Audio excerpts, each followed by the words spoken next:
नमस्कार, मैं हूं आपके साथ मयंक मिश्रा। आज 12 तारीख है और देखिए इस वक्त की बड़ी खबर, लाल सागर, हॉर्मूज, सब जगह भयानक हमले हो रहे हैं। और जो लेटेस्ट अपडेट है उसमें अब पाकिस्तान और हूती आमने सामने हैं। देखिए कल जो खबर आई कि एक जहाज को हूती की तरफ से निशाना बनाया गया।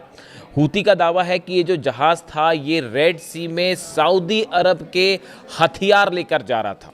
इस जहाज़ में, ऐसा दावा हूती ने किया है कि इस जहाज़ में सऊदी के हथियार थे जो कि यमन की फोर्सेस को पहुंचाए जाने थे, यानी वो एलाइड फोर्सेस जिसका समर्थन सऊदी करता है और अमेरिका करता है उनको ये हथियार पहुंचाए जाने थे। और उसके ऊपर जो है वो हूती ने बैलिस्टिक मिसाइल से हमले किए। बताया जा रहा है कि 4 बैलिस्टिक मिसाइल्स फायर की गई और उसके बाद जो है वो जहाज़ तबाह हो गया।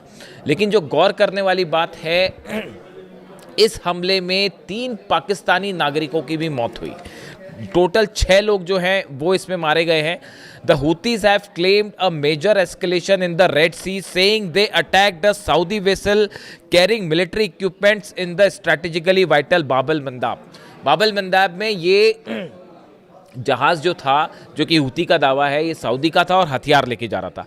3 Pakistanis and 1 Indonesians were killed after an Iran backed Houthi attacked on the Egyptian owned cargo ship. देखिए ये बताया जा रहा है कि इसका ओनरशिप जो है इजिप्ट के पास थी और थियामा इसका नाम था शिप का, जिसके बारे में मैं पहले भी चर्चा कर चुका हूं। अब ये बताया जा रहा है कि पहले 4 लोगों की इसमें मौत हो जाती है, जिसमें से 3 पाकिस्तानी हैं और एक इंडोनेशिया का क्रू मेंबर था, इनकी मौत हो गई। इनको बचाने के लिए सना की सेना जो हूती के खिलाफ है उसने ऑपरेशन शुरू किया और जब उसके सैनिक इस जहाज़ के करीब पहुंचे तब एक बार फिर हमला होता है और उसमें 2 यमन के सेना के 2 जवान जो है मारे गए। तो इस तरह से 6 लोगों की इस पर मौत हुई है।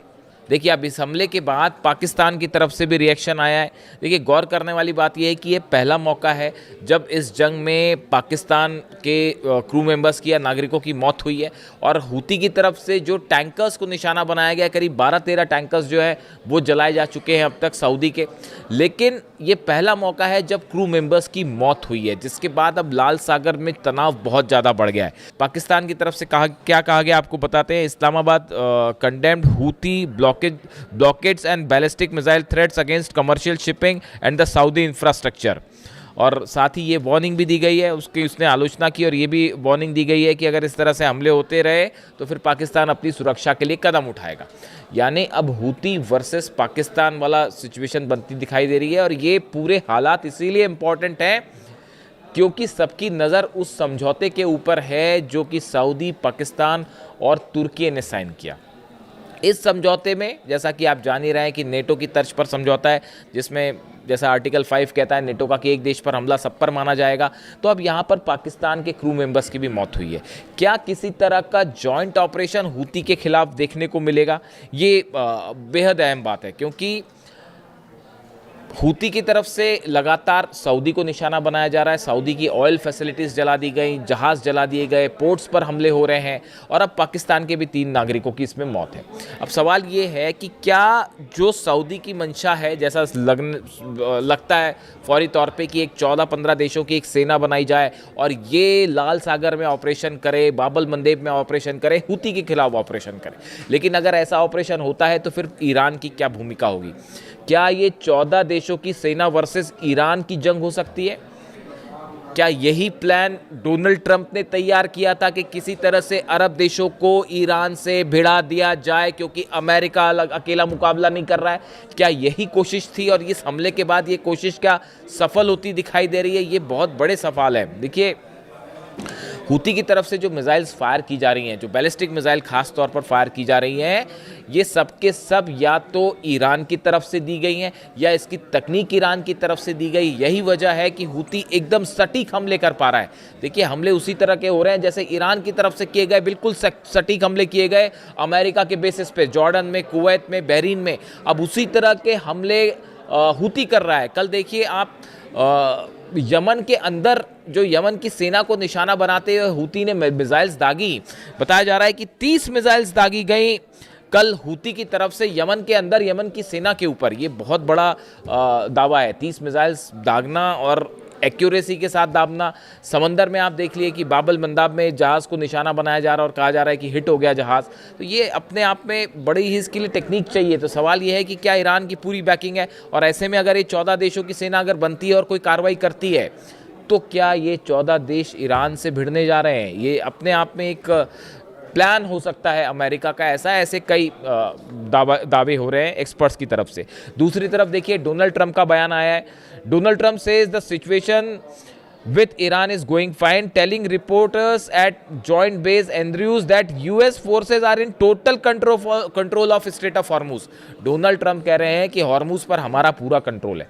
24 घंटे के अंदर ईरान ने 2 जहाज ठोक दिए, एक जहाज के ऊपर 4 मिसाइल्स फायर की गई, और वो जब रात को जला तो अमेरिका की सेना नेवी जो है वो समंदर के किनारे खड़े होकर ओमान से तमाशा देखती रही, कुछ करने की हिम्मत नहीं थी। उसके बाद कल सुबह भी एक जहाज पर हमला किया गया, उस पर अबू मेहदी मिसाइल्स फायर की गई और उसको जला दिया गया। 24 घंटे के अंदर 2 हमले किए ईरान ने। हालात ये है कि एक भी जहाज नहीं निकल पा रहा, लेकिन डोनाल्ड ट्रंप ये कह रहे हैं कि हमारे हाथ में कंट्रोल में है हॉर्मूज। कैसे कंट्रोल में है ये डोनाल्ड ट्रंप ही जान सकते हैं। इसके अलावा देखिए दूसरी तरफ से दूसरी जो बड़ी अहम खबर है वो ये है, इस ब्लॉकेट को लेकर ईरान की तरफ से ये दावे किए जा रहे हैं कि भले अमेरिका ये कह रहा है कि हमारे 20 जहाज खड़े हुए हैं, लेकिन ईरान की तरफ से दावा किया गया है कि अमेरिका के जहाज़ों की संख्या में कमी आ रही है और ये पीछे हट रहे हैं। ये देखिए, ये इस लिहाज से इम्पॉर्टेंट है कि जो खबरें आई कि डोनाल्ड ट्रंप अब नहीं चाहते ज़्यादा दिन तक इस जंग को आगे खींचा जाए और बड़ी आलोचना हो रही है, इस तरह की भी खबरें हैं। तो क्या हॉर्मूज के पास से अमेरिकी सेना को पीछे हटने पर मजबूर कर दिया ईरान ने, पीछे धकेल दिया है? ये वॉर स्ट्रैटेजी के हिसाब से जो है एक बड़ी अहम खबर हो सकती है। इसके अलावा देखिए लगातार ईरान की तरफ से जो मिसाइल्स फायर की जा रही हैं, अबू मेहदी मिसाइल्स फायर की जा रही हैं, अमेरिका की तरफ से हेल फायर मिसाइल्स फायर की गई हैं। जिस जहाज़ को अमेरिका की फोर्सेस ने एक जलाया, एक जहाज़ पर हमला किया है, अमेरिका की तरफ से हमला किया गया, हेल फायर मिसाइल्स फायर की गई और जहाज़ के कंट्रोल रूम को तबाह कर दिया गया। बताया गया कि ये जहाज़ ईरान जा रहा था, बिना अमेरिका की परमिशन के जा रहा था, इसलिए हमले किए गए। यानी दोनों तरफ से हॉर्मूज पर हमले जारी हैं।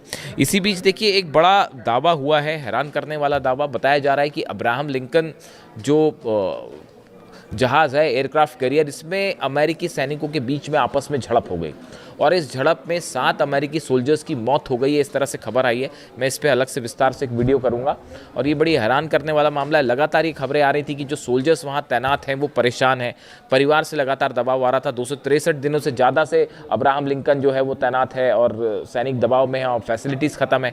उस बीच में ये अहम खबर आई है।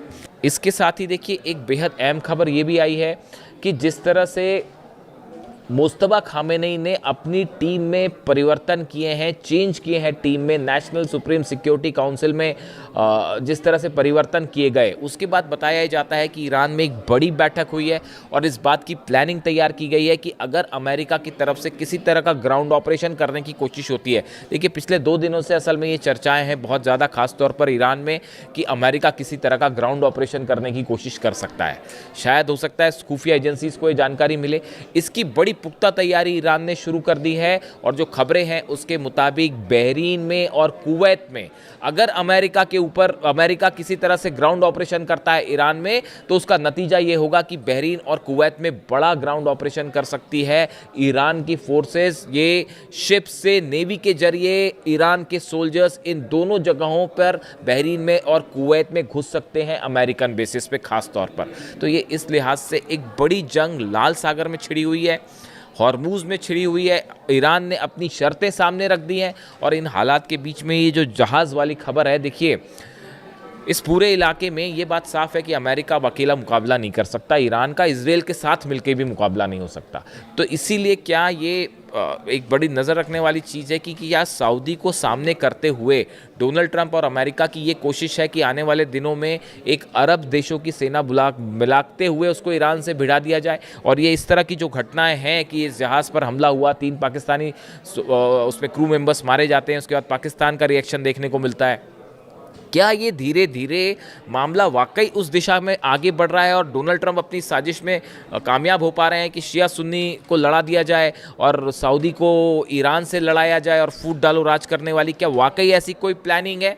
क्या इसी स्ट्रैटेजी पे काम हो रहा है? इसको लेकर कई एक्सपर्ट्स अपनी राय जाहिर कर रहे हैं, लेकिन फिलहाल हालात ये हैं कि अमेरिका और ईरान के बीच बातचीत या टॉक्स जैसी कोई स्थिति नहीं है। ईरान ने साफ मना कर दिया, हम कोई बात नहीं करेंगे जब तक मुआवजा नहीं दिया जाता, जब तक अमेरिका अपने बेसिस खाली नहीं करता, ब्लॉकेट खाली नहीं करता। ऐसे में डोनाल्ड ट्रंप का दावा कि हॉर्मुज पर हमारा कंट्रोल है, ये पूरी तरह से तमाम एक्सपर्ट्स का कहना है कि ये दावा फिलहाल सही साबित नहीं हो रहा है। यानी तनाव बरकरार है और किसी भी पल इजराइल के साथ एक बार फिर जो है जंग छिड़ सकती है। इस तरह की भी खबरें हैं, तैयारी को देखते हुए लगता है। वीडियो कैसा लगा कमेंट करके ज़रूर बताएं। जो भी अपडेट होगा आप तक फ़ौरन पहुंचाएंगे। Thank you so much.